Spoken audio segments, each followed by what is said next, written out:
Hola a todos, soy Miguel Ángel Vargas Cruz y en este podcast vamos a hablar sobre urbanismo y nos vamos a basar en tres preguntas para hacer este podcast. Bueno, la primera pregunta es ¿cómo influye la arquitectura en el crecimiento urbano de una ciudad? Bueno, les voy a hablar primero de mi experiencia. Mi visión como usuario es que todo debería de ser por transporte público, las cosas deberían estar cercanas, todo lo deberíamos de hacer local, eso te facilitaría mucho la logística. De hecho, esa es la razón por la que yo me he cambiado muchas veces de casa. Prefiero vivir atrás de mi oficina que tener que manejar. De hecho, odio manejar.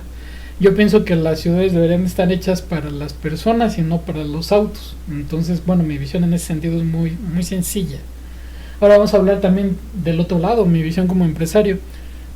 Lamentablemente la sostenibilidad está peleada con los negocios. De hecho, por ejemplo, en las actividades económicas, por mucho que quieras ser óptimo, a veces la población no te deja. Por ejemplo, desde hace más de, bueno, no sé, 20 años, he intentado meter entre las empresas muchas de mis metodologías para hacer las cosas más óptimas. Por ejemplo, lo de no asistir a las oficinas, reducir las operaciones, etcétera. Hay muchas opciones que pueden hacerse para que sean menos impactantes con el medio ambiente, pero la cultura no lo permite. Entonces, hay cosas que, por ejemplo, ayudaron, como fue el confinamiento.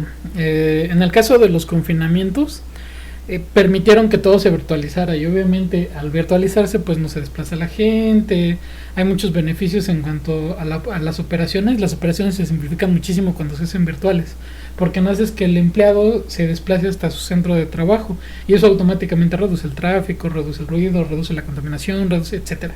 Tiene muchos beneficios. Entonces, por eso hablo mucho de la cultura. En el caso de tercer mundo es muy difícil, o sea, porque la gente te quiere ver, la gente quiere estar ahí, etcétera. Y hasta eso no siempre, porque por ejemplo, yo antes rentaba muchísimas oficinas de lujo. Entonces, y es curioso que cuando estás en ese tipo de lugares, la gente no va. Entonces, o sea, a fin de cuentas se convirtió en un gasto infructuoso, porque precisamente los clientes no van, pero sí te exigen estar en lugares de lujo, por ejemplo. Entonces, y no que te lo exijan, sino que es como parte de la convivencia, o sea, pero bueno, es digamos una parte como superada, o sea, sí, ya estamos en ese lugar, pero ahora tenemos muchísimo menos requerimientos de verte, y sí, pero ahora necesito que todo tu personal se desplace hacia mis instalaciones, ¿no? Entonces esto también era un problema. A partir de los confinamientos, esto cambió porque ahora ya todos te permiten virtualizar. Y esto por las exigencias incluso del mismo gobierno. La dinámica cambió. Incluso el tema inmobiliario cambió muchísimo, porque muchísimas áreas que antes eran de oficinas, actualmente se están reconvirtiendo tanto para volverse habitacionales como incluso para hacer otro tipo de local como hospitales, etcétera. Y no tanto por la cuestión del confinamiento, sino hospitales en el sentido de que es muy buen negocio y es área que se ocupa muy bien.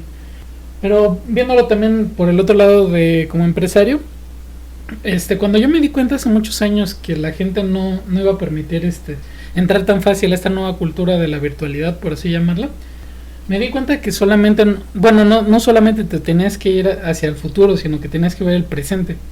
Entonces yo tuve que hacer un mix de mis servicios, hacer servicios muy adelantados al tiempo, porque no los podía dejar obviamente, y otros servicios que sí tuvieran un impacto físico para que, digamos, para estar dentro del mercado, porque la gente no entraba tan sencillo a esta nueva tónica de la virtualización. Entonces, al entrar en la pandemia, pues sí, muchos de mis servicios se dispararon y muchos de mis servicios se cayeron.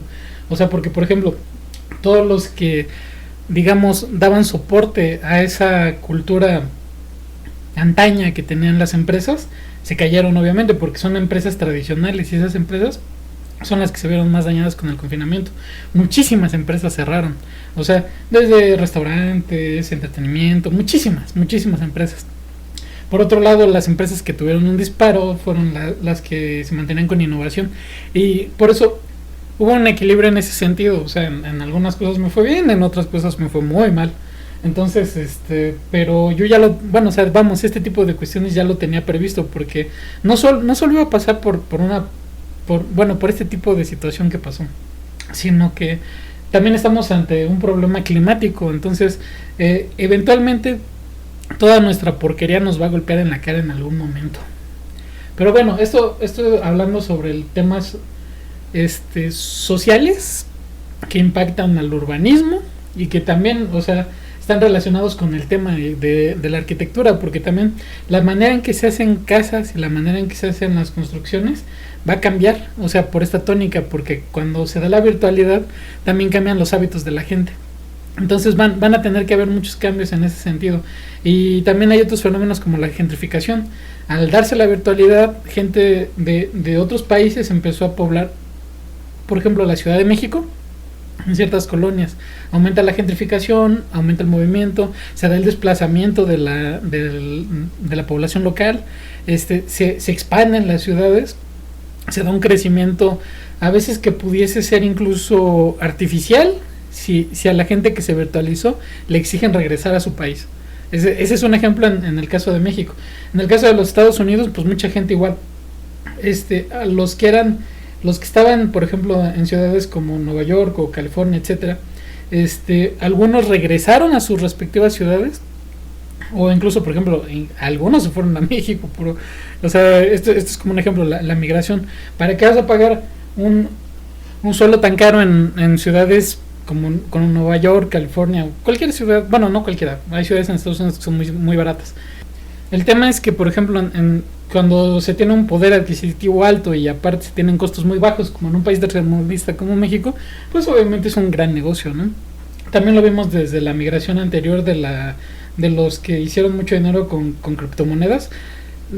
No quiero que se confundan, no las estoy recomendando porque podrían bajar, el Fondo Monetario Internacional podría hacer una nueva criptomoneda, etcétera. Es una empresa, es algo con mucho riesgo. Eso fue un gran negocio para antes, pero bueno, los que hicieron mucho dinero en este sentido se fueron incluso a las playas de México. O sea, dejaron sus respectivos países por cuestiones de impuestos. Se fueron a México y fueron, por ejemplo, a Acapulco, desde que pasó lo de Narco Acapulco, o por ejemplo, se fueron a Cancún, se fueron a diferentes lugares de este tipo, donde los costos se reducen dramáticamente para ellos y obviamente aprovechan mejor el respectivo dinero que ganaron. Este tipo de movimientos urbanos hacen cambios, son nuevas realidades a las que nos enfrentamos. Y bueno, ahora voy a hablar de diferentes lugares donde he viajado y donde he vivido. Pero vamos a acercarnos a una nueva premisa respecto al urbanismo. El urbanismo es sencillísimo, es tan sencillo como dejar de tener políticos corruptos y transgredir los intereses de corporaciones internacionales. Bueno, lamentablemente esto es así. O sea, va a ser muy difícil que se haga un urbanismo sustentable en todo el planeta. Bueno, o sea, ya no digamos todo el planeta, o sea, incluso en las principales ciudades es muy difícil hacerlo porque hay demasiados intereses de por medio. Les voy a poner un ejemplo. México, que es un productor de automóviles, por ejemplo, si no podemos dejar algo tan simple como la obsolescencia programada, o que se obligue a tirar los autos casi a la chatarrización solamente porque tienen N cantidad de años, ahora imagínense hacer una ciudad sustentable. El metro de la Ciudad de México, por ejemplo, es una excelente herramienta para el desplazamiento de las personas. Pero, ¿por qué no se ha hecho más metro? Bueno, o sea, sí se han hecho más líneas, pero son casi insignificantes. El transporte público es clave para la urbanización. Si no se apuesta al transporte público, evidentemente va a ser un desastre. Los autos son muy ineficientes. Y por ejemplo, aunque sí hay mucho transporte público en la Ciudad de México, tiene que ser transporte más eficiente, como el estilo del metro. O sea, tendrá que ser tren elevado, tranvías, tren, o sea, todo el transporte que sea eficiente. Y por ejemplo, fue una tragedia que en el caso del transporte terrestre haya desaparecido una buena parte del tren en México, porque el tren resolvía muchos problemas logísticos. O sea, es un muy buen transporte para la cadena de suministro. Pero bueno, o sea, por eso les comento, en tema, o sea, si el obstáculo va a ser político y el obstáculo va a ser de intereses, esto va a ser complicadísimo. Entonces, hablar sobre una nueva urbanización o un cambio radical no va a pasar. O sea, en el caso de México por lo menos no va a pasar. Hay otras regiones donde, por ejemplo, a lo mejor son ciudades donde se puede dar y donde no se transgrede tanto o sea, ciertos intereses políticos, porque en todos los hay, pero en otros lugares sí se pueden dar ese tipo de cambios. En el caso de México, yo no creo que suceda. Y muchos podemos hacer sugerencias, pero vamos a ser realistas, no, sí, de nuevo, no van a pasar. Pero ¿por qué no ponernos soñadores? O sea, vamos a pensar, yo muchas veces me reimaginé tanto las ciudades como la arquitectura de las casas. Yo le apuesto fuerte al minimalismo porque requiere menos productos, tiene menos impacto, se puede automatizar, es sencilla la construcción, es rápida y puede hacerse ecológica aparte. Entonces, pero no se hacen las cosas así. Y en la cultura mexicana, por ejemplo, no sucede. Entonces es algo muy difícil. Yo soy enemigo de la cultura y de rescatar usos y costumbres. Yo voy a favor de la optimización. Y eso transgrede generalmente la cultura de las personas. Entonces, ¿qué quiere decir? Que mis soluciones no se van a adaptar a menos que el costo sea muy bajo.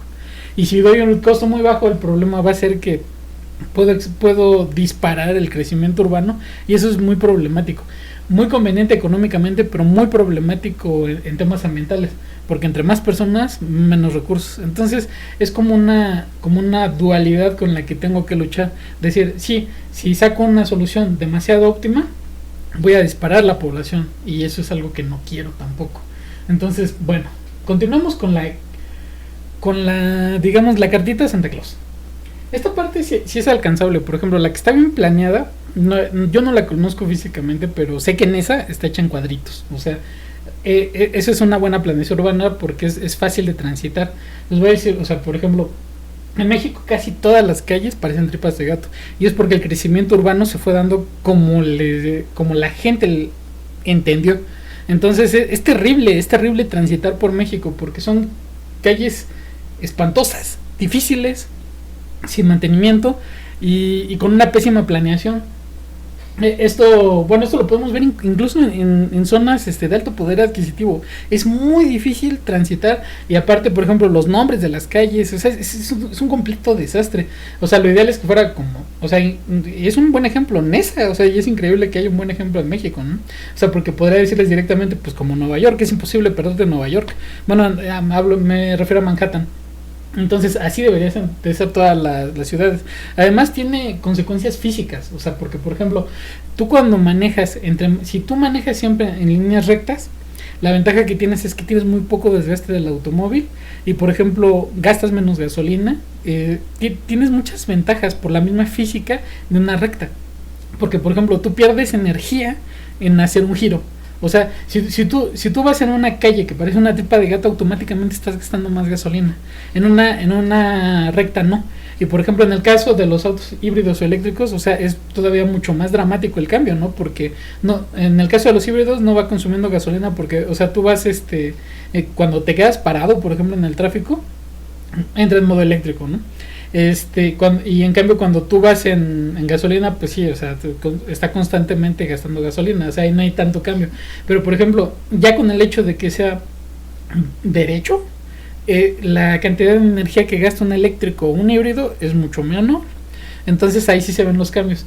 Pero eso es hablando de autos. Yo ya había dicho que lo ideal para mí es el transporte público. Si le voy a hacer una cartita a Santa Claus, sería hacer un excelente transporte público. Eso beneficia a todos y de hecho todos tendremos que estar o caminando o en bici o en transporte público, no en autos.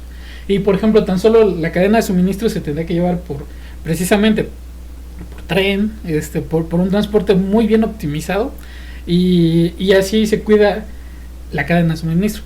Incluso a través de la misma cadena de suministro se podría bueno, estamos hablando de la cartita Santa Claus, esto es irreal. Se podría penalizar a las empresas que tienen productos basura.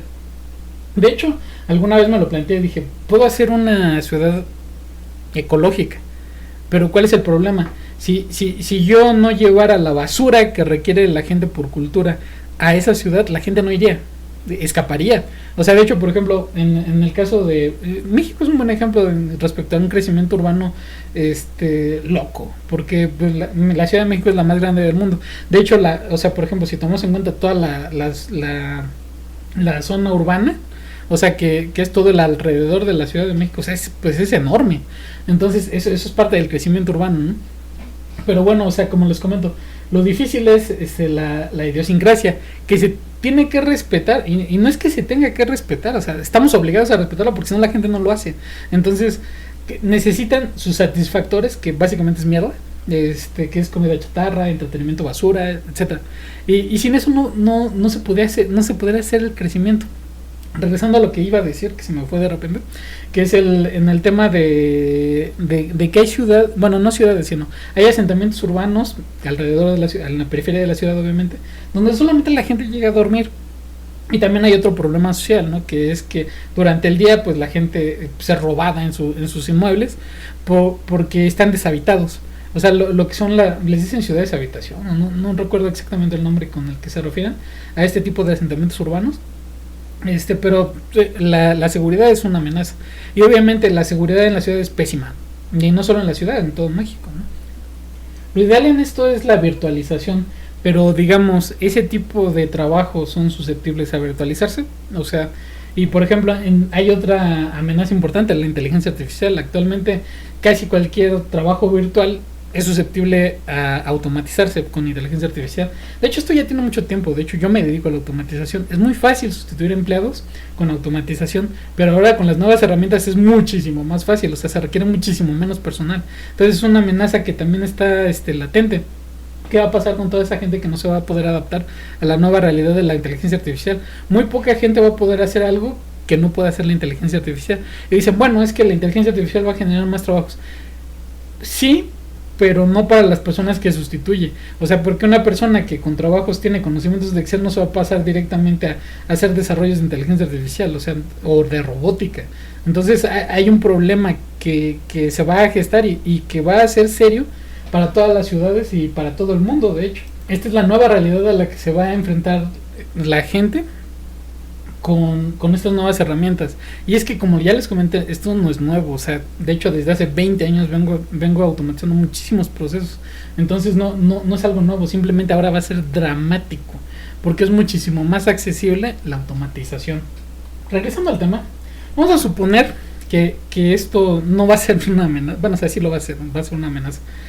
Pero vamos a suponer que ya la gente va a tener que cambiar el chip. Vamos a suponer además, desde hace más o menos unos 5 o 6 años, he ido a reuniones donde se plantea el ingreso universal, porque mucha gente va a ser desplazada por inteligencia artificial y se plantea darles una pensión para que sobrevivan, digamos. Entonces, esa gente que quede, o sea, ¿en qué tipo de entorno va a vivir? Principalmente en uno virtual, porque no van a tener mucho dinero para gastar.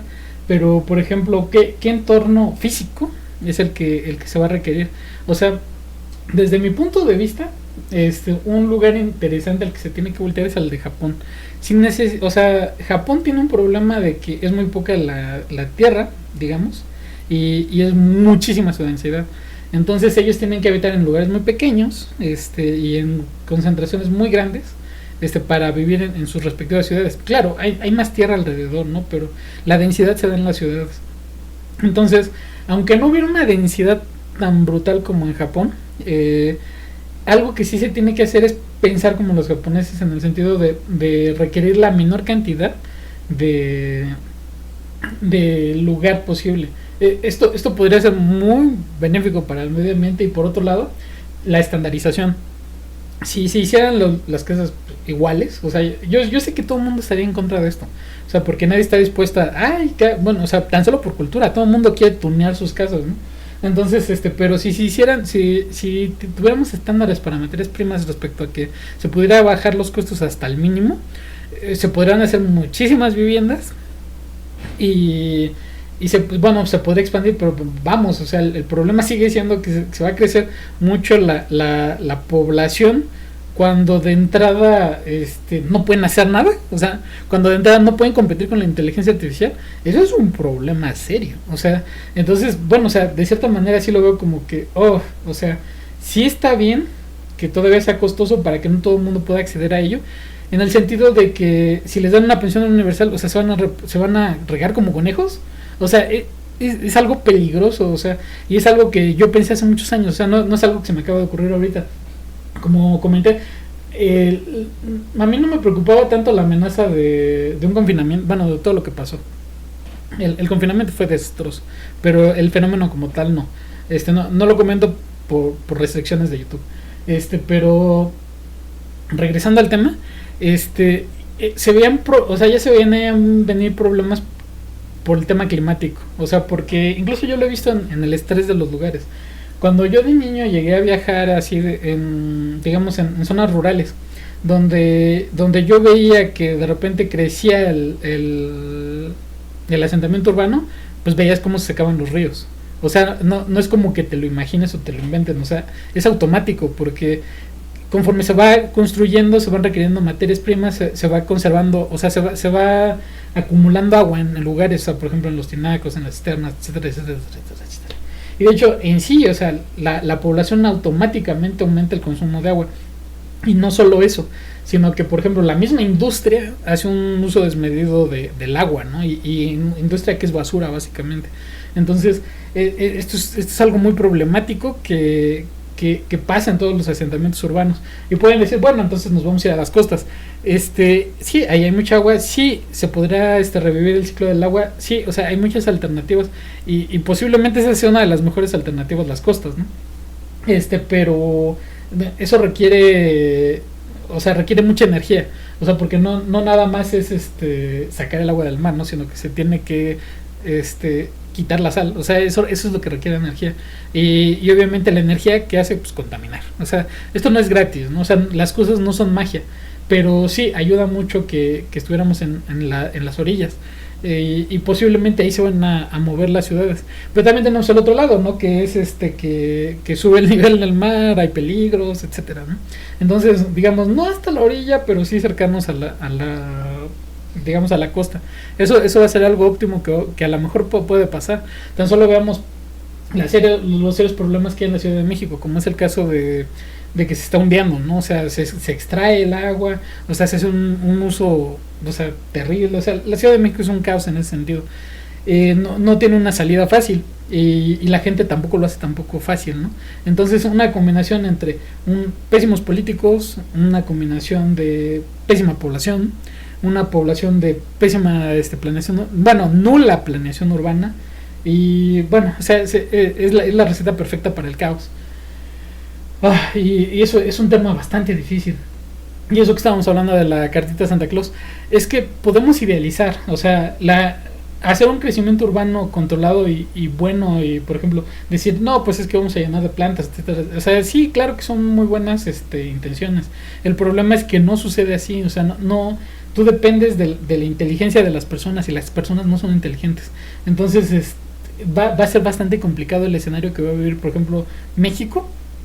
Y no solo México, o sea, hay otras ciudades que también tienen problemas, ¿no? O sea, no nada más se trata de una pésima planeación urbana o mala cultura. Incluso los Países Bajos están inundando, o sea, diferentes ciudades tienen problemas. Miami se está inundando, ¿no? O sea, hay lugares que tienen otro tipo de problemas. Y también, o sea, no digo que todos sean unos genios, ¿no? Sino que, pues sí, o sea, sí hay otro tipo de problemas, no solo por la cultura. Pero pues sí, respecto a mi punto de vista, la cultura juega un papel muy importante en este tipo de problemas. Pero bueno, si vamos a hablar también de pequeñas situaciones que podemos implementar nosotros, hay zonas, por ejemplo, en Ámsterdam que quitaron incluso, bueno, le hicieron más amigable con los ciclistas y quitaron semáforos. Y eso que obliga a la gente a detenerse, ¿no? A ver hacia los lados, a respetar a las personas. Y que funcionó, pero funcionó digamos, en ese pedazo. Hay que ser eclécticos, o sea, porque no se puede implementar todo en todos lados, ¿no? Y más por la cultura, principalmente por la cultura. Pero bueno, o sea, hay cosas que podemos rescatar y ver con cuidado. Y que podemos meterlo en algún lugar, podemos hacer esto aquí. O sea, porque vamos, por muy mal que esté la cultura de los políticos y los intereses de las corporaciones, hay cositas que podríamos usar. Entonces, por eso ahorita voy a hablar fuera de o sea, ya dije mi carta de Santa Claus, que a lo mejor no es realista. Pero vamos a buscar ahora pequeños acentos de zonas que están haciendo cosas bien en el mundo. Algunas las he conocido porque he vivido ahí, otras las he conocido porque he viajado ahí y otras porque he leído al respecto, ¿no? Otras porque tengo clientes ahí. Entonces les voy a seguir comentando. Otro caso interesante, por ejemplo, son las supermanzanas de Barcelona. Es una buena planeación urbana, se está recuperando espacios para la gente, están haciendo están haciendo el tráfico lento, pero están haciendo que la gente tenga una mejor calidad de vida. Les puede afectar económicamente, por supuesto, y van a haber muchos damnificados económicos, por supuesto, pero si te mejora la calidad de vida, es un costo que a lo mejor estás dispuesto a correr. No todos, obviamente tiene sus consecuencias, pero bueno, o sea, hay que poner una balanza. ¿Qué prefieres? ¿Una mejor calidad de vida o simplemente que haya dinero para algunas personas? Porque ni siquiera son todas, o sea, ni siquiera son todas las que se afectan en ese sentido. Bueno, regresando a otra parte, hablando de eclecticismo, hay un punto muy importante. Cuando en una reunión que tuve con Anne Hidalgo, la alcaldesa de París, están haciendo unas cosas magníficas en París. O sea, había un problema que era muy serio, que era la temperatura. Bueno, no había, hay un problema. Si han estado en París se pueden dar cuenta que el calor es insoportable. O sea, parece que estás en la playa. Y también están intentando arreglar eso. O sea, aunque París, bueno, o sea, París es hermoso. O sea, ahí sí no me puedo quejar. Pero tiene un problema en cuanto a la contaminación. No sé, porque por ejemplo las calles son muy pequeñas. Si se le da foco a los autos, pues aumenta la contaminación, aumenta el calor, la forma en que rebota la luz en ciertos lugares y que se concentra en otros, aumenta la temperatura. Bueno, son efectos que está teniendo París, por ejemplo. Todo tiene un costo, obviamente, y todo bueno, fuera de los costos, ahorita quiero hablar sobre el eclecticismo en este caso de Anne Hidalgo. La alcaldesa lo que está haciendo es probar. Entonces van haciendo experimentos y los experimentos que van funcionando son los que van implementando. Se va haciendo de a poco, digamos que se va expandiendo esta metodología y entonces poco a poco se va mejorando. Se me hace una mejora gradual interesante.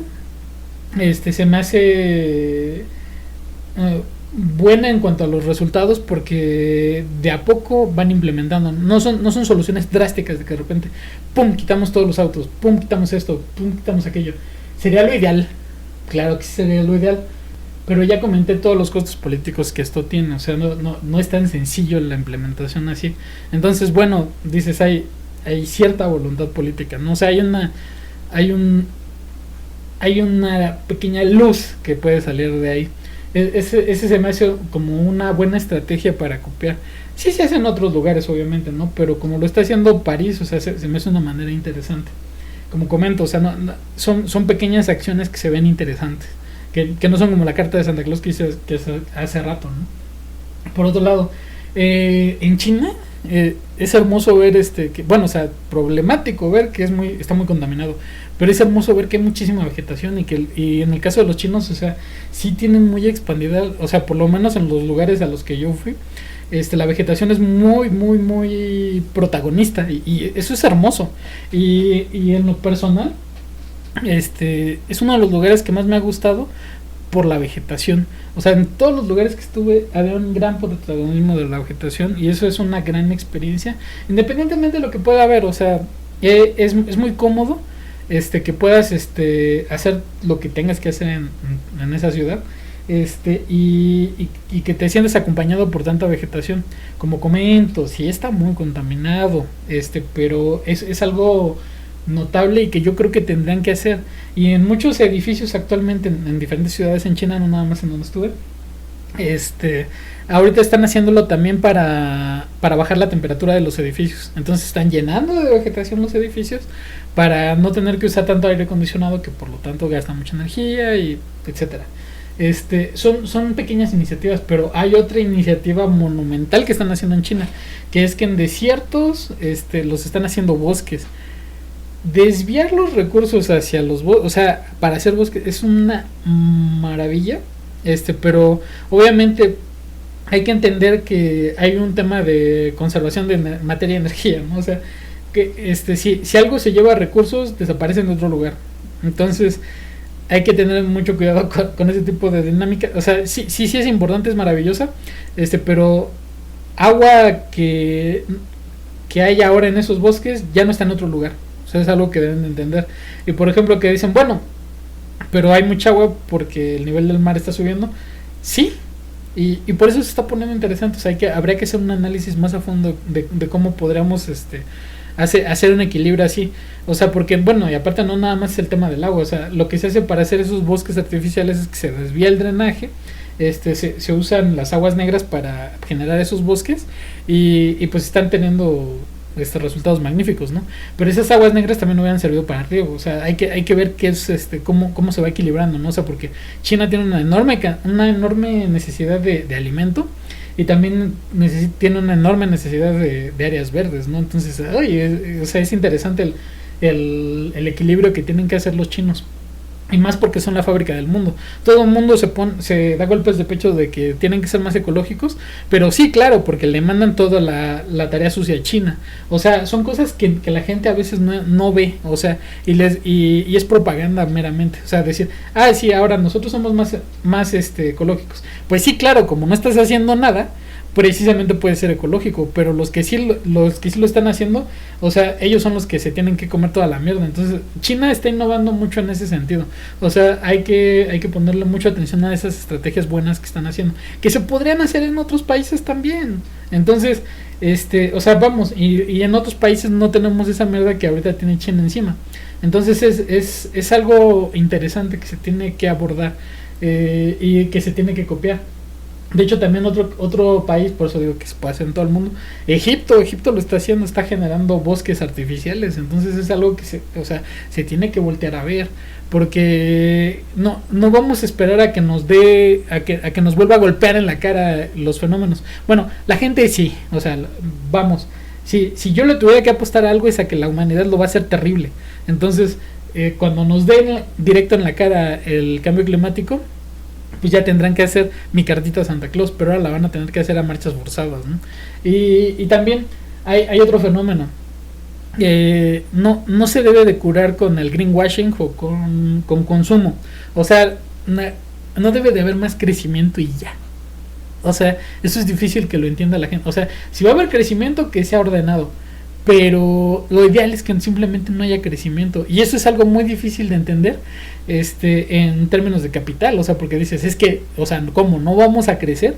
Entonces, eso es algo que se tiene que romper como paradigma. Y va a ser muy difícil la manera en que nos va a golpear la realidad en los siguientes años. O sea, de aquí al 2030 van a haber cambios monumentales y nos van a golpear en la cara. Y ahí vamos a tener que hacer decisiones apresuradas. Pero bueno, entonces ya veremos cómo va a suceder. Bueno, no finalmente, hay un producto no un producto, perdón, me equivoqué. Hay una ciudad que está construyendo, bueno, que va a patrocinar Mohammed bin Salman en Arabia Saudita. Se llama Neón, es una ciudad lineal. Bueno, no la va a patrocinar él, o sea, él es el que está, digamos, impulsándola, pero va a ser un esfuerzo entre, digamos, muchas empresas y aparte obviamente es un tema inmobiliario. Ese tipo de ciudad es súper eficiente. Si es una línea, la logística se simplifica al máximo. Problemático es que está en medio del desierto, ¿no? Pero se me hace una extraordinaria idea. Y lo ideal es que no se hiciera la mitad del desierto y se aprovecharan lugares donde sí se puede hacer más fácilmente, porque hacerlo en el desierto implica mucho gasto de energía. O sea, dices, bueno, no estás impactando, por ejemplo, una selva, no estás destruyendo la selva para hacer una ciudad, ¿no? Pero por ejemplo, cuando tú haces una ciudad en medio del desierto, todo lo que haces para llevar los satisfactores hacia ese lugar lleva mucha energía. Entonces, o sea, deben de tener cuidado con ese tipo de iniciativas. Pero bueno, o sea, si se hace muy eficiente, evidentemente va a estar muchísimo menos recursos. Y no se trata nada más de vamos a destruir todo lo que tenemos para ir a hacer ciudades super óptimas. Digo, sí se puede, ¿no? Pero sería un impacto mayor. O sea, por eso les digo que no se puede solucionar con consumo. O sea, no puedes decir el greenwashing tal cual. Vamos a ser más eficientes comprando más verde, ¿no? O sea, no. Lo ideal es no comprar, o sea, lo ideal es no construir, lo ideal es no diseñar, lo ideal no es, o sea, lo ideal sería quedarnos fijos, ¿no? Pero también eso en nuestro modelo económico actual pues fue terrible, ¿no? Como lo que pasó con los confinamientos. Lo que nos dimos cuenta es que muchísimas empresas quebraron, muchísimas gentes cayeron en pobreza, o sea, fue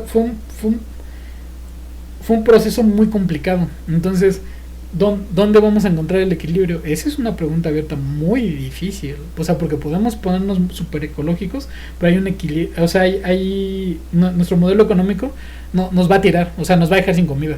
Entonces tenemos que cambiar por lo menos una parte del modelo económico, o sea, porque si hablamos de caretitas de Santa Claus, porque de otra forma simplemente no va a pasar. Entonces, la gente va a preferir extinguirse que dejar de beber su refresco de cola favorito. O sea, eso me queda claro y me quedó claro desde el principio, desde hace muchísimo tiempo. Entonces, estamos ante un problema bastante complejo. Pero bueno, ¿qué más podemos hablar? Ciudades inteligentes. ¿Quieren hablar de inteligencia artificial? Tema difícil. Por supuesto que se pueden optimizar las ciudades. O sea, de hecho, por ejemplo, subí en mi blog un libro sobre la optimización mediante heurística y inteligencia artificial para ciudades inteligentes, ¿no? De hecho, tomé un curso de la Universidad de Lausanne sobre urbanismo y sobre ciudades inteligentes, administración de ciudades inteligentes precisamente. Y sí, o sea, con Big Data, la monitorización de todo y de todos, por supuesto que se puede hacer, o sea, en China se hace, o sea, por supuesto que se puede ahorrar muchísima energía, se puede mejorar, etcétera, pero lo que hay que cambiar es la cultura. O sea, yo diría que antes de hacer perfectamente algo, deberíamos de decir, ¿vale la pena hacerlo? O sea, porque dejar de hacer cosas es muchísimo mejor que ahorrar en cosas que no tenemos que hacer. Entonces, es muy difícil cambiar la cultura. O sea, hay muchísimas cosas que son difíciles de cambiar. Por eso digo, hay algunas que pueden sonar más a cartita Santa Claus, o sea, con toda la ingenuidad del mundo. Y la otra es toparte con un golpe de la realidad, ¿no? Que la gente se va a topar eventualmente con un golpe de realidad en el sentido opuesto, o sea, de que si estás haciendo que el planeta, obviamente te va a afectar. Entonces, nos vamos a llenar de golpes por uno y por otro lado. Ahora vamos a hablar de impactos, ¿no? O sea, nosotros ya tenemos el problema encima, no es un problema de las siguientes generaciones. Actualmente, el 40% de las especies de insectos están en peligro de extinción. 40% es altísimo. Por otro lado, hay algo que sí puede sí puede infartar personas, es 60% de los vertebrados en 40 años desapareció. Son datos, bueno, el primero es un dato de un paper que se llama Worldwide Decline of the Ethnofauna. De todos modos les voy a poner un link con las fuentes. Y lo de la reducción de los vertebrados lo publicó la WWF. Nosotros ya estamos en el problema. Hay una extinción masiva en el mar. Tenemos problemas serios. Y ya nos están golpeando, pero la gente no se da cuenta. Y eso nos va a cambiar mucho la manera de los crecimientos urbanos. O sea, va a cambiar todo. Va a cambiar de una manera dramática cómo vivimos. Ahora, y como ya comenté, también la inteligencia artificial va a jugar un rol importantísimo. Va a haber un caos. O sea, y esto no lo va a solucionar la inteligencia artificial. O sea, lo tenemos que solucionar nosotros. Y también lidiar con el problema de la inteligencia artificial. O sea, la inteligencia artificial nos genera muchos beneficios a los empresarios, no a las personas. Entonces, eso es un problema con el que se va a tener que vivir. Pero bueno, me faltó una preguntita. Dice, ¿qué es el crecimiento urbano para ti? Bueno, pues, nada más que se expanda la población, que aumente la densidad. Bueno, o sea, ya a lo mejor me metí en muchos temas que pudieran haber contestado un poquito la pregunta, ¿no? Para mí, básicamente es una tragedia generalmente. Pero bueno, para mí el aumento de la población es una tragedia. O sea, se pueden decir mucho, o sea, lo que pasó en los confinamientos, pero básicamente ya somos 8,000 millones de personas. No bajó la población. Entonces, espero que entiendan eso con ciertos eufemismos, porque hay temas que nos pueden tocar en YouTube. Este, respecto a, acá hay otra pregunta. El urbanismo y la arquitectura, ¿qué vínculo llevan uno con el otro? Lo que ya comenté, o sea, si se super estandarizara, se super optimizara y por ejemplo se usaran estrategias ciertas como en Japón, en lugares que no es necesario, pero se diera un buen, por ejemplo, empuje como en el caso de China, la vegetación. Yo los japoneses lo hacen bien, o sea, pero vamos, que se diera un cambio completo. Incluso, por ejemplo, que la infraestructura actual se aprovechara, o sea, por ejemplo, que la vegetación aumentara, pero también de nuevo sacar tanta agua. O sea, es que les digo, las cosas están hechas con las patas. Sin planeación urbana, pues obviamente tenemos problemas como la Ciudad de México. Entonces, ¿cuál va a ser la solución? ¿Migrar? Bueno, de hecho, esa es una solución bastante factible, ¿no? Y luego, por ejemplo, la Ciudad de México va a continuar con relevancia si solamente es con servicios y la mayor parte se va a automatizar con la inteligencia artificial. Estamos en problemas serios, ¿no? O sea, van a haber muchos cambios, y los vamos a ver en corto, mediano, largo plazo. Van a haber muchos cambios. Entonces, vamos a ver a qué nos vamos a enfrentar, porque en tan solo 2 años de confinamientos pudimos ver cómo cambió la tónica de la ciudad. Entonces, y no solo de la Ciudad de México, o sea que me refiero mucho a la Ciudad de México porque es un buen ejemplo en el mundo, porque es muy es la más grande, o sea, la población es una cantidad, lo que es la zona urbana, o sea, es enorme, ¿no? Entonces es un ejemplo para ver, o sea, porque hay otras ciudades que son pequeñas, ¿no? O sea, por ejemplo, Manhattan como tal es pequeño en área, o sea, aunque sea muy denso es pequeño en área.